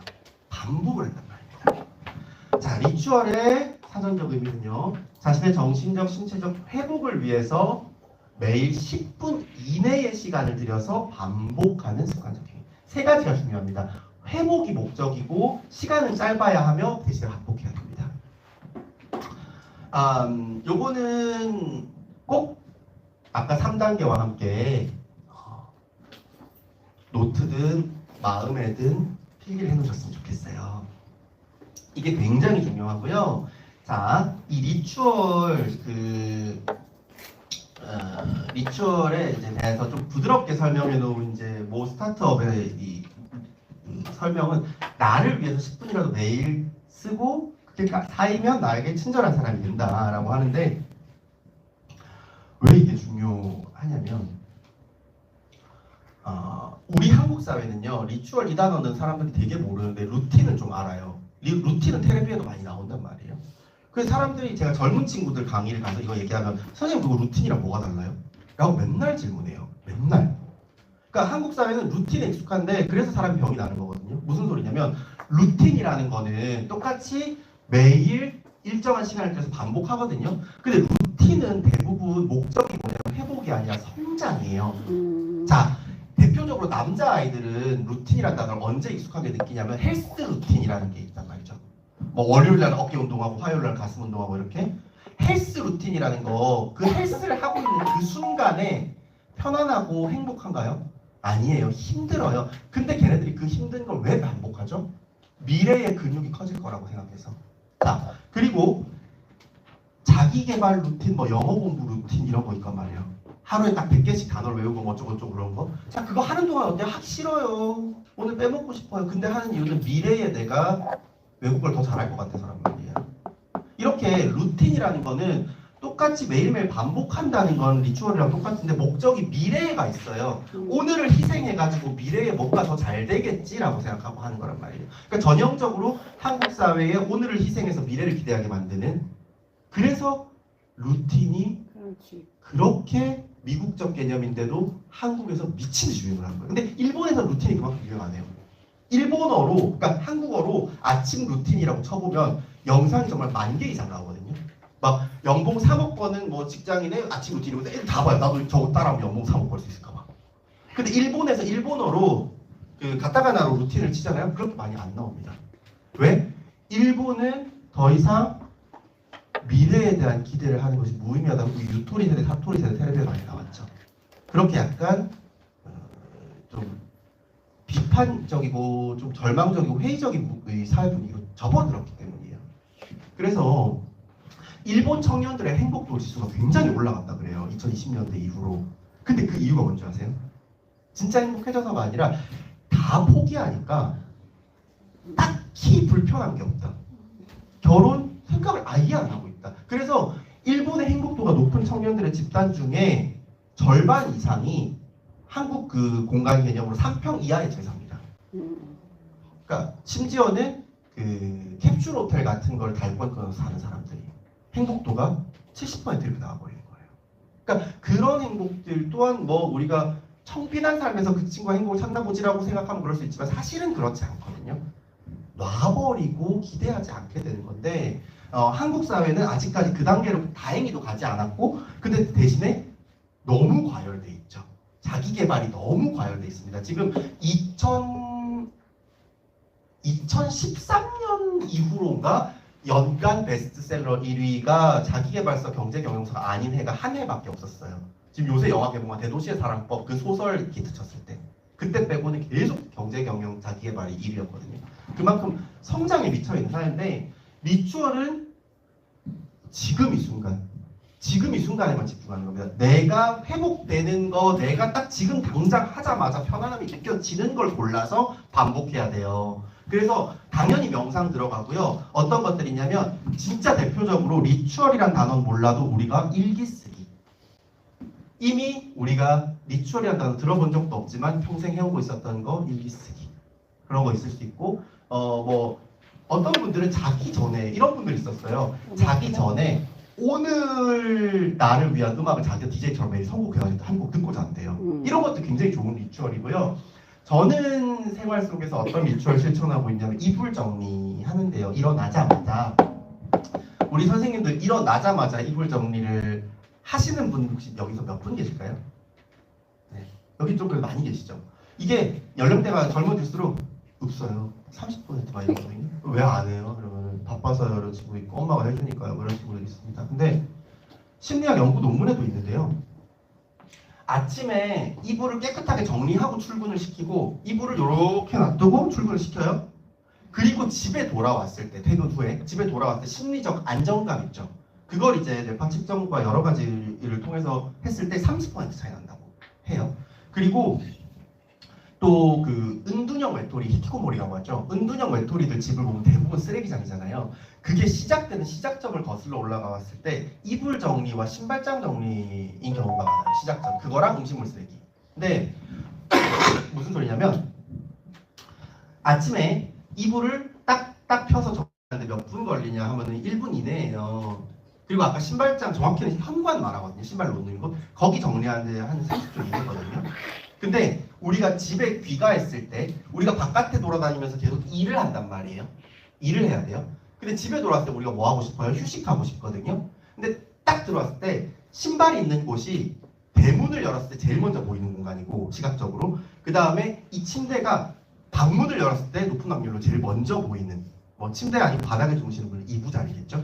그거란 말이죠. 근데 딱 사람이 회복을 해야지라는 무의식으로 딱 열었는데 신발 막 뭐 이 집 잔치했나봐 이런 신발이 막 30개씩 나와있고 이래버리면 이것 자체도 해야 되는데 이 정리해야 되는데 라고 또 해야 될 일이 우리를 누르는 거죠. 그리고 방문 딱 열었는데 이불 완전히 막 트위스트 태진하나 막 이런 소름도 해버려요. 그러면은 그냥 거기다 이제 3단 콤보로 재활용 안 버렸네 막 이래버리면 집도 회복의 공간이 아니라 과업 해야 될 일들을 계속 지시하고 있는 공간이 되버려요. 그래서 이 이불 정리는요 한 심리학자 선생님은 뭐라고 말씀하셨냐면 아침의 내가 저녁에 더 피곤할 나를 위해서 미리 내가 나를 환대하고 환영하는 행위라고 했어요. 이불 정리가. 그러니까 이런 겁니다. 리추얼은 아주 짧고 근데 맨날 하면 그러니까 하루 해가지고 잘 모를 수 있어요. 맨날 하다 보면 이게 어느 순간 내 몸에 배고 그게 나를 알게 모르게 은연중에 계속 회복시키고 돌보는 행위인 거죠. 그래서 명상도 우리가 습관화를 해야 되고 일기 쓰기도 뭐 한 1년에 한 2번 정도 썼을 때와 매일매일 쓰는 사람의 자기에 대한 통찰력은 전혀 다르겠죠.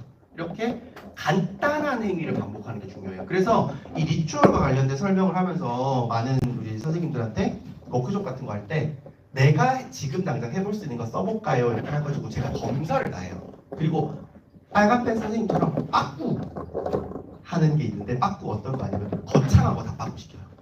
그래서 어떤 분들 막 나는 하루에 뭐 책을 뭐 한 챕터씩 읽겠다. 대체로 책의 한 챕터는 한 50장 이상입니다. 빠꾸 시킵니다. 10장 이내로 읽으세요. 이렇게 얘기하죠. 매일 할 수 있어야 됩니다. 만약에 추석인데 친척이 바리바리 와가지고 막 정신이 한 개도 없는데 한 챕터 읽어야지를 룰로 정해놓으면 어떻게 돼요? 짜증이 나요. 저 양반들 하지도 않고.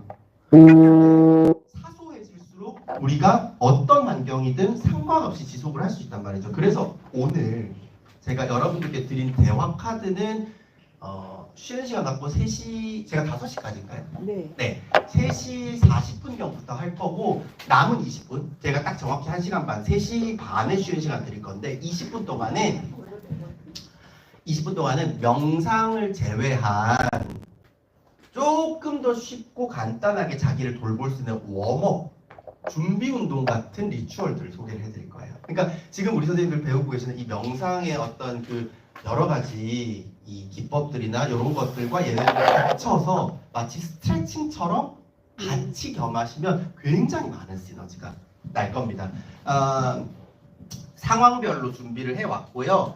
감정 기복이 굉장히 심하신 분들 또는 감정의 영향을 많이 받는 분들을 위한 오늘의 키워드라는 리추얼입니다. 오늘의 키워드. 이름이 오늘의 키워드예요. 저희 그 상담소에서 연구해서 만든 리추얼 중에서 제일 사실은 반응이 좋은데 왜냐면 제일 간단하기 때문입니다. 여러분들 아침에 일어났을 때 드시는 첫 생각, 첫 말 어떤 것들이 있으신지 궁금한데 저 같은 경우는 아침에 딱 눈 뜨면 처음 드는 생각은 몇 분 더 잘 수 있지 거든요. 잘 말아가지고 아니면 막 죽겠다 이렇게 습관적으로 툭 튀어나오다 마차 할 때도 많고. 우리 선생님들 어떤지 한번 생각해 보세요. 긍정적인 단어이신 분들도 분명히 있을 거예요. 여기 계신 분들은 자발적으로 마음에 대한 공부를 하고 계신 분들이야, 노력에 의해서. 근데 본능적으로는 대부분의 사람들이 부정적인 단어나 부정적인 감정이 많이 나와요. 그게 절대로 우리가 뭐 수양이 덜 돼서가 아니고요. 잠은 불편한 상태인가요? 편안한 상태인가요?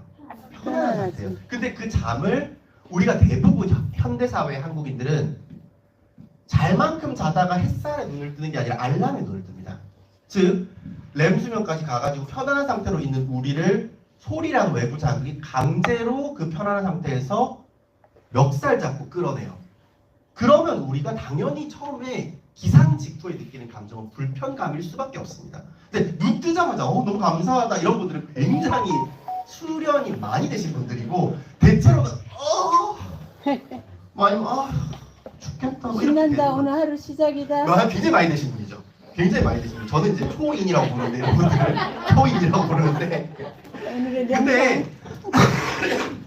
근데 아침 첫 생각 첫 마디가 부정정서여도 전 상관없다고 생각해요. 근데 문제는 그 영향을 하루 종일 받는 경우가 있습니다. 그런 분들을 위해서 준비한 건데 우리 심리에는요 이 착각하는 그러니까 여러 가지 문제점들이 좀 있거든요. 찍으실 분들 찍으셔도 돼요. 제가 필요하신 선생님들은 원래 잘 안 하는데 요거 자비명상 선생님들은 이렇게 PPT도 그냥 통으로 드릴게요. 이순유 선생님이나 누가 주세요. 네, 그냥 쓰세요. 서울대 딴 나왔잖아요. 데로 20년 전에 딴 데다가만 이렇게 공유하지만 않아주시고 소장하시는 건 괜찮을 것 같습니다. 이거는 제가 만든 표고요. 저는 밤에 자기 전에요 포스트잇 한 장을 딱 띄어요. 그래서 제가 만든 이제 단어표인데 우리 선생님들은 자기 성격에 맞게 좀 더 만들어 형용사를 쭉 쓰는 거거든요. 근데 저는 요걸 쓰는데요. 내일은 어떤 일과들이 내가 있더라. 내일을 한번 쭉 생각해 보면서 내일은 이런 일을 하네. 그러면 내일은 이런 하루로 보내야겠다라고 눈에 들어오는 키워드 하나를 포스트잇으로 써요. 그래가지고 예를 들면 이거는 어제 뭐 썼다. 그러면 이제 내일은 동국대 가가지고 잡명상 선생님들이랑 수업해야 되고, 자 끝나고는 또 이제 언론 인터뷰가 있어 기자님 만나야 되는데 다 사람 만나는 거네. 그러면 그 자신감 있게 해야 되겠다. 맞아. 그 자신감 있는이라고 포스트잇을 쓴 다음에 내가 아침에 일어나서 제일 먼저 가는 장소에다가 붙여놓고 그냥 자는 거예요.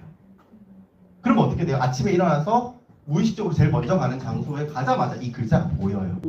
그래서 나의 부정 정서를 긍정 정서로 자연스럽게 바꾸는 겁니다. 이거를 아침에 일어나가지고 내가 막 죽겠다, 힘들어 죽겠다, 왜 월요일일까 이러고 있는데 내가 헉 해가지고 바꾸기 쉽지 않아요. 내면에서부터 바꾸기가 쉽지 않아요. 그래서 외부로 이렇게 가시적으로 나에게 즉각적으로 단어를 주는 건데, 저 같은 경우는 이게 뭐냐면 도어락이거든요. 대문에다 붙여놨어요. 그럼 이제 사람들이 맨날 그러죠. 장재열 씨는 뭐 세수도 안 하고 양치도 안 하고 나가는 거냐. 쿠팡 새벽 배송 가죠 저는. 쿠팡 VVIP여가지고 아침마다 연락 하는데 아침에 잠도 못 자고 막 그냥 계란 옹고 가지고 나가야지 하고 딱 보면 이게 있는 거예요. 오늘 자신감 있게 보내기로 했지. 그래서 전날 밤의 내가 다음날 아침에 나를 위해서 단어를 준비하는 거죠. 이거 2, 3분 안 걸려요. 내일은 뭐 하는 날이지?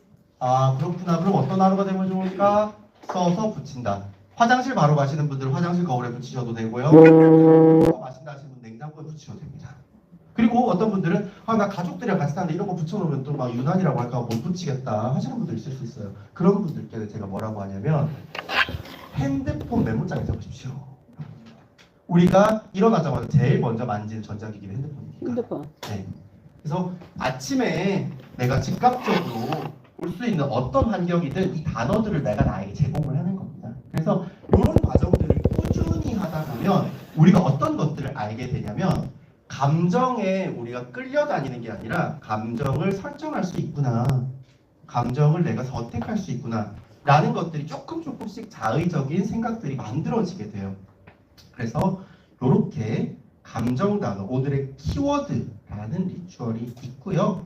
두 번째는 아까 저기 쓰시는 분들 있었던 것 같은데 스님 맞죠? 아까 땡소리 아니요? 종소리 맞죠? 부끄러워하지 마세요. 실천하고 계시는 거구나. 우리 스님께서는 아마 제 생각에 지난 제 강의를 들으셨거나 한 것 같아요. 이 아까 땡하고 종소리 올렸죠 핸드폰에서. 그게 지금 소개시켜드릴 마음 챙김 벨인데 아마 우리 스님께서는 정말 계속 실천을. 스님이 아니고 스님 아니 누구세요? 누구세요? 보살. 제가 칭찬하고 싶어. 학생이에요. 어쨌든 간에 우리 수덕사에서 뵀었어요. 어쨌든 맞아. 어쨌든 우리 선생님께서는 실천을 하고 계신 거예요. 그럼 그때 뭐 언제야? 수덕사 언제예요? 7월달? 6월. 6월달? 6월 거의 5개월째 지금 그걸 실천을 하고 계신 거예요. 시간을 한 번씩. 너무 이럴 때 저는 약간 뭉클함을 느끼죠. 그런 실천을 하고 계시는 거거든요. 이 마음 챙김 벨은 뭐냐면 생각이 너무 많거나 걱정, 불안이 너무 많아서 자기가 자기를 괴롭히는 유형의 성격입니다. 저도 그런 성격이거든요. 생각 너무 많아요. 집에 가잖아요. 저도 혼자예요. 집에 가면 이제 집에를 혼자 잘 안 가요. 저는 이제 수원에서 좀 특이하게 가족들이 살고 있는데 같은 아파트 단지에 101동에 제가 살고 102동에 엄마 아빠가 살고 103동에 여동생이 살고 이런 식이에요. 근데 맨날 집에 가면은 102동에 가요. 엄마 아빠랑 거기 저희 집 강아지 있거든요. 그렇게 놀다가 한 10시나 돼서 집에 가야 되는 거예요. 엄마 아빠가 야 우리 자야 되니까 좀 가라. 혼자 있으면 생각이 너무 많으니까. 그럼 가서 막 그때 가서 10시쯤에 가면 설거지도 막 하고 빨래도 개고 하면서 그렇게 생각이 많아요. 이제 또 해바뀌면 또 이제 한 달 더 먹고 이제 내 나이에는 이제 만날 수 있는 사람이라고 돌싱밖에 없는데 나 진짜 이러다 평생 싱글인가 나는 막 지금부터 얼마를 모아야 될까 막 그러다 갑자기 또 딴 잡생각 들어가지고 핸드폰 켜가지고 막 실버타운 입주 비용 보고 막 이래요. 생각이 너무 많은 스타일이고요. 제가 피곤한 타입이죠. 피곤한 타입이에요. 근데 분명히 여러분들 웃으시지만 저 같은 사람 있을 거란 말이에요. 막 이제 그 오늘 들었던 기분 나쁜 한마디 그때 우리 신랑은 오늘 아침에 왜 그런 소리를 했을까? 그러다가 이제 과거까지 가가지고 막 12년 전에 막 결혼 15주년일 때 두 두바이 출장 갔던 그 양반 생각나고 막 그렇게 된단 말이에요. 그렇게 생각이 많은 사람들이 생각을 강제로 못 멈추는데요. 특히나 번아웃이 많이 와요. 생각 많은 사람들이 번아웃 많이 오는데 왜냐면 지친 나를 브레이크 걸 줄을 모르는 거예요. 계속 자기를 혹사시키거든요. 계속 혹사시키는데 이 혹사라는 게 아까 뭐라고 했죠? 몸의 혹사가 아니라 정신의 혹사인데 계속 부정적인 생각을 생산하는 데 능숙한 사람들인 거예요. 그래서 멈춰야 되는데요. 인지행동치료, 심리학의 인지행동치료에서는요. 이 생각 많은 사람들, 불안 많은 사람들, 그리고 심지어 불안장애까지 이런 사람들을 어떻게 멈춰야 된다고 하냐면은 마음가짐 바꿔먹는 게 아니고 외부 환경으로 멈춰야 된다. 스스로 못 멈추기 때문에. 그래서 고무줄 기법이라는 게 있단 말이에요. 근데 이게 뭐냐면은 노란 고무줄을 손목에 끼라고 그래요. 그러고는 생각이 너무 길어진다 싶으면 여기까지 당겨서 탁 놓으면 어떻게 되죠? 아파. 통증이라는 외부 자극으로 생각을 멈추게 맵을 끊어버리게 하는데 이게 잘 안 돼요. 사실은. 그래서 제가 예전에는 저도 이 인지행동치료 전문가 선생님한테 이걸 배워가지고 저한테 상담 오시는 분들한테 권해드렸단 말이에요. 근데 그 다음번에 상담 와가지고 저 그거 못하겠던데요. 그래서 왜요? 그랬더니 왜일까요? 너무 아파? 아파서? 네? 창피해서? 아니에요. 생각이 너무 많은 사람이잖아요. 생각하느라고 잊어버려요. 그러고 나면 또 하나의 자책이 되는 거예요. 난 이런 솔루션까지 받아왔는데 못하는 나는 왜 이럴까 해서 또 생각이 기억 막 하는 거예요. 그래서 그때 제가 이제 문제의식을 느끼고 마가 스님을 비롯한 제가 친한 스님들을 갈 때마다 이 얘기를 했거든요. 스님 이거 이렇게 했는데 사람들이 생각을 많이 계속 못 멈추니까 그때 이제 이 종소리를 권하시는 스님이 한 분 계셨는데 그 BTN 라디오 들으시는 분들은 익숙하시죠. 운성 스님, 비구니 스님이신 운성 스님, 라디오 자주 하시는 이 운성 스님께서 저한테 그 플럼 빌리지에서 좀 힌트를 얻어보지 이렇게 얘기를 하시는 거예요. 플럼 빌리지 뭐냐면 틱나탄 우리 스님께서 만드신 곳이죠. 네. 정말 명상 수행자들의 성지잖아요. 이 틱나탄 스님 이제 서거하시고 이 나를 만나는 길이라고 다큐멘터리 영화 개봉을 했었어요. 그거를 이제 제가 시사회 초대를 받아가지고 보러 갔는데 거기서 힌트를 딱 얻은 거예요. 플럼 빌리지가 사실 뭐 다양한 프로그램도 있고 뭐 전 세계에서 사람들이 오잖아요. 근데 그 영화 보신 분들은 기억나실 텐데 제가 제일 충격받았던 장면은 뭐냐면은 이제 플럼 빌리지 이제 프론트에서 인제막 며칠간 묵을 뻔하면서 캐리어 끌고 온 이게 미국인 같은 부부와 애 데리고 온 가족들이 종소리가 띵 하고 울리니까 그냥 멈춰요. 그리고 그거 리셉션에 있던 직원도 멈춰요. 그리고 그 식당에서 당근 썰고 계시던 스님도 멈춰요. 그리고 잔디에서 스님 네 분이 오케스트라로 첼로랑 막 바이올린을 연주하고 있다가도 멈춰요. 그리고는 소리를 듣고 소리 끝나니까 다시 웃으면서 하거든요. 플럼 빌리지 안에 있는 모든 사람들이 15분에 한 번씩 종이 울리면 하던 일을 멈추고 그 종소리를 들어요. 그게 계속 나도 모르게 돌고 있는 나의 생각의 회로를 한번 끊고 현재에 머무르도록 계속 연습을 시키는 거잖아요. 그 15분에 한 번씩 울리는 종소리에서 힌트를 얻어서 제가 앱스토어를 막 뒤졌어요. 플럼 빌리지의 역할을 해줄 수 있는 앱이 없을까? 막 뒤졌는데 마음챙김 벨이라는 앱을 알게 된 거예요. 제가 만든 거 아니고 저는 지분도 없고 아무 관계도 없다. 무료 앱이다. 그리고 영업 절대 아니다. 무료 앱이다.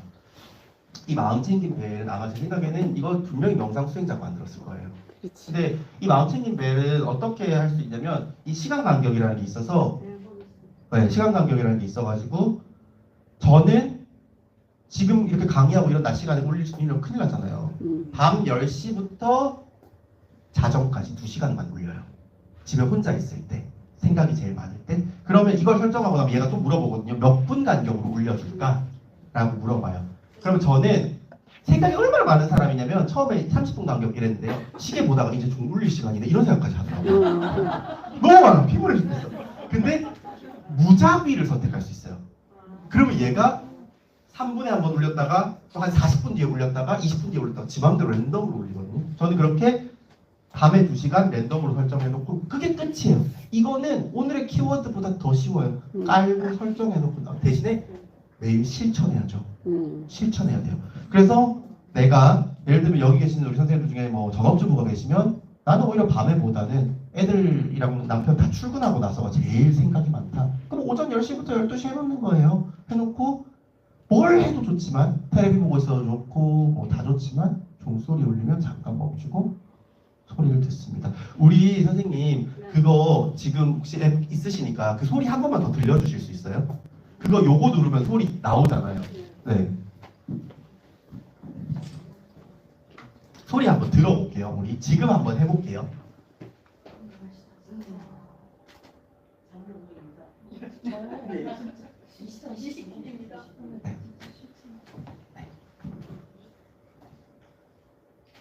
찾으셨나요?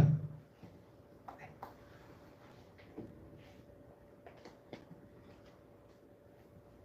마음 챙긴 별 앱 있으면 그걸 깔아가지고 해야 되겠다. 맞아요. 그 전에 현성정사에서 했었어. 이걸요? 계속 네. 절 전체에서 15분 한 번씩 울리면 전부. 자, 오 좋습니다. 자, 우리 선생님 걸로 한번 들어볼게요. 자, 재생을 눌러주세요.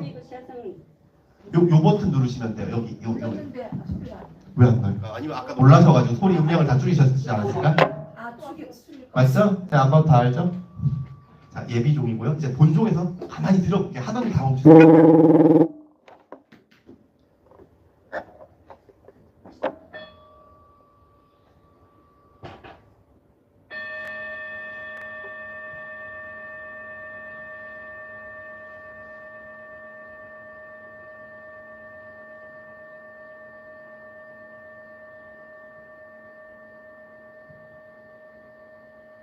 종소리 사라질 때까지 계속 종소리에 집중합니다.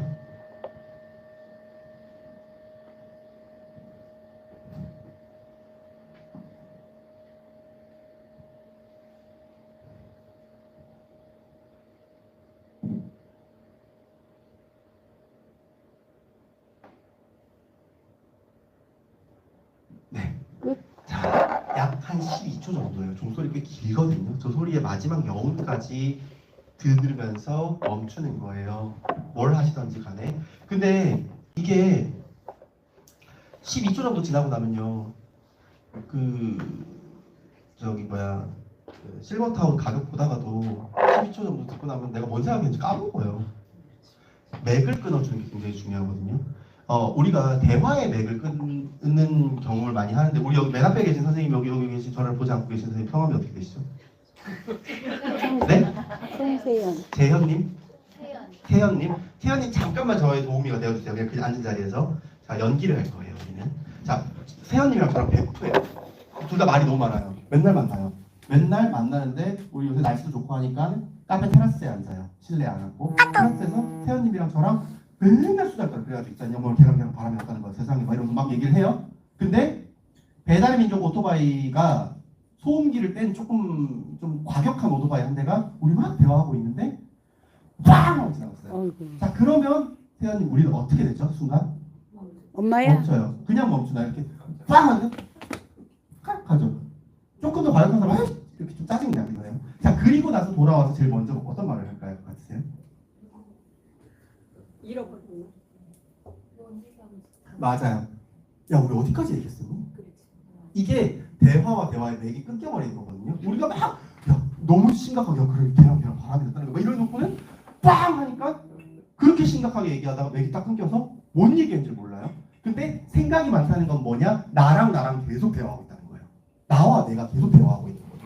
생각이 많다는 건 딴 게 아니에요. 나와 내가 계속 대화 중인 거예요. 그 대화에 배달민족 오토바이처럼 끼어들어 줄 수 있는 소리를 집어넣는 게 우리 마음 챙김 팩입니다. 그래서 이것은 어떻게 보면 아주 짧은 명상적 행위를 우리가 실천하는 거라고 볼 수도 있겠죠. 그래서 아까 말씀드렸다시피 제가 오늘 알려드리는 이 리추얼들은 명상과 붙여서 하시면 시너지가 난 수 있다라는 거고요. 요거까지 하고 쉬는 시간 갈게요. 자, 일상생활이 너무 권태롭다, 무료하다, 무의미하다라고 느끼는 분들을 위한 마이크로 산책이라는 리추얼인데요. 이거는 앞에 두 개랑 달리 제가 뭐 발견하거나 연구한 게 아니고 이미 많이 유행하던 거예요. 2008년부터 미국에서 이미 많이 유행했던 건데 정확히는 미국 뉴욕의 브루클린이라는 지역에서부터 시작된 유행이거든요. 미국의 이제 직장인들, 뉴욕의 직장인들도 서울 직장인들 이상으로 바쁘고 살기 팍팍합니다. 뉴욕 월세가 300만 원 이러잖아요. 그러다 보니까 뉴욕에서도 그 2008년 서브프라임 모기지 사태 이후로 그게 사실 우리나라 IMF 수준의 경제 위기였죠. 그때 이후로 굉장히 많은 직장인들이 왜 돈을 벌어야 되는가, 왜 직장에 이렇게 열심히 충성해야 되는가에 대한 현타가 생기면서 많은 직장인들이 소진을 겪었는데 그때 대안으로 떠올랐던 것 중에 하나가 이 마이크로 산책이었고요. 우리가 일이나 삶의 의미를 잃어버리게 되면은 제일 먼저 겪는 게 권태로움이에요. 맨날 그날이 그날 같고 나는 뭐 특히나 직장에서 정년퇴직하신 아버지들은 진짜 권태를 이기는 걸 힘들어하시거든요. 왜냐면 직장 안에서 내가 부장으로서 뭐 연구소장으로서 나의 정체성을 계속 가지고 가시던 분이 그거 제일 큰 거 하나를 강제로 뺏겼고, 그리고 이 아내에 비해서 아이들과의 교감이 적은 아버지들 대다수잖아요. 그러니까 그냥 삶이 너무 무료해. 아침에 일어나서 뭘 해야 될지 모르겠어. 그래가지고 골프장, 실내 골프장 가서 골프 치고 와서 점심 또 먹고, 그러면 이제 와이프는 또 잔소리를 막 하고 삼식이라고 막 뭐라 하고, 그러니까 눈치 보이니까 바깥에서 사 먹고 갈 데 없고 비슷한 친구들끼리 모여가지고 그냥 그렇게 사실은 종로 커피빈 가면 낮에 아저씨들이 막 12분씩 모여 계시어요. 그죠? 탁구공 옆에. 커피 이게 일상이 너무너무 무료해요. 근데 반대로 너무 워커홀릭 일 열심히 하시는 분도 일상이 무료해. 맨날 똑같은 일 하고 있거든요. 그런 분들이 이 마이크로 산책을 권하는 이유가 뭐냐면, 마이크로 산책이 뭔지를 알려드릴게요. 100m짜리 산책이거든요. 100m? 되게 짧아요. 100m. 마이크로라는 게 최소 단위를 의미하는 영어잖아요. 최소한의 산책이라는 뜻이에요. 이게 100m를 정해놔요. 방법은 우리 집, 뭐 우리 사무실 어디든 상관없는데 100m의 루트를 정해놔서 매일 똑같은 길을 100m 가는 거거든요. 이거 오늘은 저 동쪽으로 가고 오늘은 서쪽으로 가고 이거 아니고요. 딱 나 여기 경로, 뭐 저 같은 경우는 이 마이크로 산책을 할 때 우리 아파트 현관에서부터 세븐일레븐 편의점까지 가는 고길 딱 이렇게 정해놔요. 정해놓고 매일 0.5배속으로 이 100m를 걷거든요. 그러니까 우리가 그냥 일반적인 속도로 100m를 걸으면 이제 성인 남자 기준으로 2분 이내예요. 엄청 금방인데 그걸 5분 정도로 늘려서 걸어요. 그럼 어떻게 그렇게 되냐면, 원래 이렇게 걷던 거를 이렇게 걷게 되죠. 뒷짐지고 이렇게 걷게 됩니다. 매일매일 같은 길 100m를 느리게 걷다 보면 뭐가 보일까요? 주변 보이지 않았던 것들. 어떤 것들 있죠, 그러면 선생님? 주변, 네. 나무, 네? 네, 꽃, 돌멩이, 나무, 풀, 그죠? 공기, 계절의 변화가 이렇게 매일 느껴지나? 깜짝 놀라실 거예요. 우리 계절의 변화를 덩어리로밖에 사실 못 느껴요. 현실이 바쁘니까. 갑자기 어머 언제 가을이야? 언제 가을이야라는 말의 의미는 뭐냐면 그 과정을 우리 못 봤다는 거죠. 근데 과정을 보게 됩니다. 그 또 한 가지 굉장히 섬세한 눈이 생겨요. 예를 들면 어제까지 저 떡볶이집 하고 있었는데 오늘 임대 붙었네.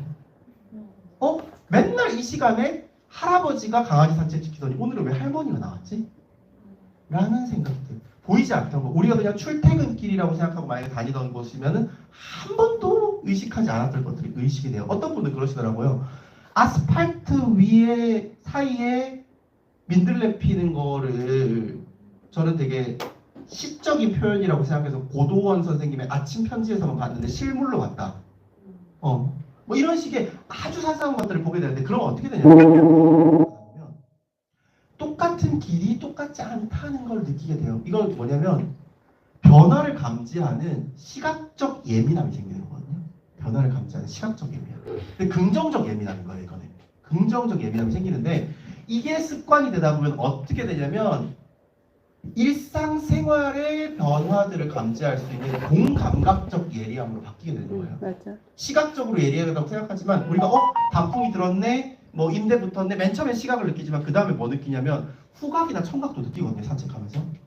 공기가 차가워졌네. 코에 바람 들어왔는데 막 시려. 그리고 청각으로 우리 동네에 생각보다 참새가 있었네. 저는 그걸 최근에 느끼거든요. 서울에서 참새가 잘 없잖아요. 근데 수원에 참새가 아직 있어요. 소리를 듣게 됩니다. 이런 식으로 공감각적인 예리함으로 점점 바뀌어가면서 우리 일상생활에서도 어제랑 다른 오늘의 의미를 찾게 되는 거예요. 그래서 맨날 사는 게 똑같다 하시는 분들은 왜? 너무 생활의 언어예요? 생활의 언어예요? 아니 근데 이게 그렇게 돼요. 상담하게 되면 제가 사실은 굉장히 내향적인 사람인데 상담을 한 10년 하고 나니까는 그냥 성대모사 달인 같은 게 되는 거지. 맨날 첫날 막 저희 취준생부터 어머니들까지 만나니까 엄마들 맨날 똑같고 맨날 그냥 그냥 더 아침 차리고 돌아서면 점심이고 이런 얘기 맨날 하시니까 이걸 우리가 클리셰라고 하죠.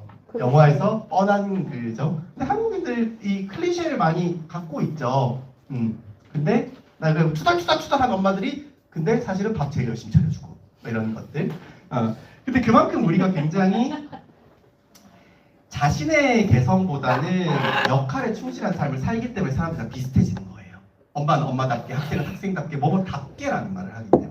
근데 우리는 이런 리추얼들을 통해서 뭐뭐답게에서 벗어나서 나 개인의 고유함을 나답게 가는 걸 굉장히 지향해야 된다. 자, 이제 쉬는 시간 갖겠고요. 쉬는 시간 가진 뒤에 2개의 리추얼들 더 소개해드리고 마지막으로 이 대화 카드 시연하도록 하겠습니다. 제가 지금 보니까요 3시 35분인데 45분까지. 45분까지 주겠습니다. 수고하셨습니다. 네. 감사합니다. 이거 어떻게 꺼요? 이제 끝면 되나요? 껐다가 다시 켜야지. 왜냐면 시간이 너무. 네. 이거 잠깐 해볼게요. 그냥 X 누르면 왠지 될 것 같다는